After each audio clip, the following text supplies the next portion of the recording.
A couple ways. First, I think that some sort of meditation is imperative. Whether it's a formal meditation you do or whether it's just 30 minutes of quiet time without your phone, sitting out in nature, or wherever you want to do it, you need to be okay with being alone. I'm not saying for weeks, I'm saying for 30 minutes. I challenge people to go sit quietly for 30 minutes outside without anything at anyone. And at first they'll probably be very uncomfortable. But if you just let your mind be a little, just let it go and do its thing, you know, it'll be a little crazy at first probably, but then you'll settle in and realize, wow, it's been 45 minutes. Your mind needs that. You just have to have it. It's like a recharge. So I do a formal meditation. I actually, you know, for 15 minutes, I actually meditate, and I think it matters. But the second thing is being aware of your thinking. You must be aware of your thoughts. I do a lot of things where I plan ahead so I don't use my mental energy on things that I don't need to. Because if you, like, for example, I plan out my meal plan for the week on a certain day. I grocery shop the next day, and it's done. I don't have to think every day, what am I going to have for dinner? And I know that sounds very simplistic, but your thought energy is limited. And if you're using it on something that you could plan ahead and give yourself more thought energy towards those things that you really are motivated and passionate about, then you'll get further. And then the last, which is just a little bit of, you know, making sure those thoughts are positive. When you actually have to notice if you're on a negative train, maybe give yourself a little bit of like, okay, I got 5 minutes to go all negative and then I'm done. And then you bring yourself, you know, up into thinking stuff that's positive, because they say what, like 60% or 60 to 80% of the thoughts we have are negative, and that's very impactful of our mind.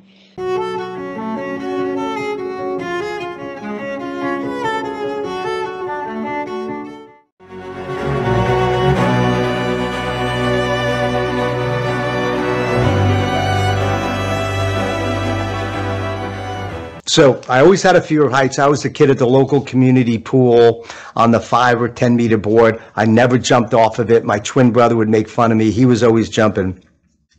So when I went to the Air Force Academy, in order to graduate the academy, you had to jump off this 10 meter board, 33 feet high diving board. And it was during swim class. I think it was either the end of freshman year or my sophomore year. It was part of water survival training. You had to jump off that diving board, swim underneath this little simulated canal area, and then come out the other side. And so I looked to the instructor of the class and I said, do I have to jump off that thing? And he said, absolutely. You don't graduate the academy or have any chance of flying unless you complete water survival training and jump off that diving board with a 35-pound pack on your back. And so I was thinking to myself, this wasn't in that marketing catalog, right? It wasn't there. So I was faced with this choice. Like, I got to face my fear of heights. So my dream was on the opposite side of that diving board. My dream was in the water. I couldn't stay up there and achieve my dreams. So I had to take that leap of faith. I had to jump. I had to step out of my comfort zone. And it wasn't as hard as I thought it would be. And normally our fears are normally, that's the case, right? It's normally not that hard. And so I jumped, and then I remember getting out of the water and climbing up the ladder and jumping again and doing it 2 or 3 more times just to get it out of my system. And it was my first confrontation of really facing a massive fear that I had, and understanding that it wasn't as tough as I thought it was, but also how you have to elevate that passion over your fear and to tap in to that dream. And many of us either have this dream, or we don't have clarity on that dream, or we give up when that diving board, that 33 feet leap, hits us. And your decision to make that leap is going to determine your future. And so Many times, huh? And you're married. Do you have children? I'm sorry. Do you have children? I have or three, you yeah. do? Three children. How old are your kids? One is 20, and then 15, and then 13. Okay, so young. You have a couple of young kids. Now, like if you were afraid of heights, I don't know if you're afraid of heights, but if your kids were in the water screaming, "Daddy, Daddy, help me," you wouldn't care. Like if it was 33 feet, 66 feet, you would jump. And most people who are massively afraid of heights would jump if their children or their loved ones, somebody who needed them, was in the water screaming, "Help me." And so more often than not, when we have a passion and a goal and we're faced with a headwind, a missile, a diving board, this fear, we have to tap in to what it is that we love. What is that goal that we love? What is that dream that we love? What is it that the human, the child that we love, what are we willing to sacrifice in order to save or accomplish our goals? And many times in life, people who are peak performers, we forget about what it is that we love. We forget about the challenge, the goal, the dream, the growth, the people that we're impacting, the love, the service. And when fear comes, we don't build up the resilience to take that leap and to face our fears. So many times we have to remind ourselves what it is, not just what we fight for, but what we love for. You know, you've heard the expression, what keeps you up at night? Hey, what's keeping you up at night, huh? Right? That's a very common business question. Have you ever heard that expression? Yes. Yeah. So what's keeping you up? You know, but I think it's not what keeps us up at night that matters. It's what gets us out of bed. What keeps us up at night is fear-based. It's anxiety-provoking. It's the 33 feet high diving board. It's the fear, and it holds us back. What gets us out of bed is exhilarating. It's inspirational. It's aspirational. It doesn't promote fear. It incites courage.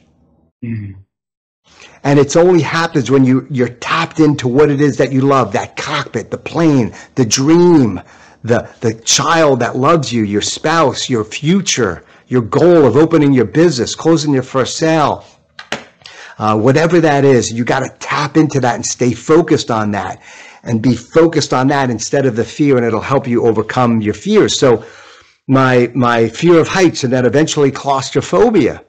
When I almost died in a scuba diving accident, suddenly I was jumping in the plane and having these panic attacks, and I had to go back and tap into what I loved, tap into my dream, and also tap into the fact that I wasn't flying solo, that I had other folks on my team, my wingmen who were backing me up and supporting me and absorbing my fear. And this is where others can help you take that leap of faith and face your anxieties and fears and be a performer and accomplish your goals.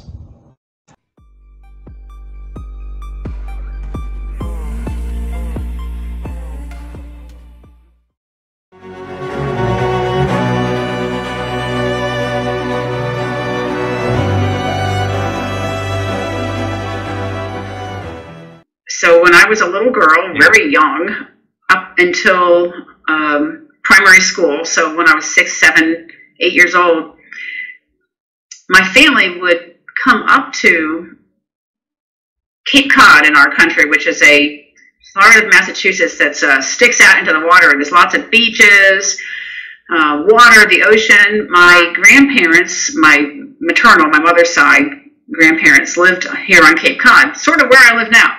And I had been born and raised in Maryland, but when I retired, I finally did retire up here to Cape Cod because of those childhood memories with my grandfather.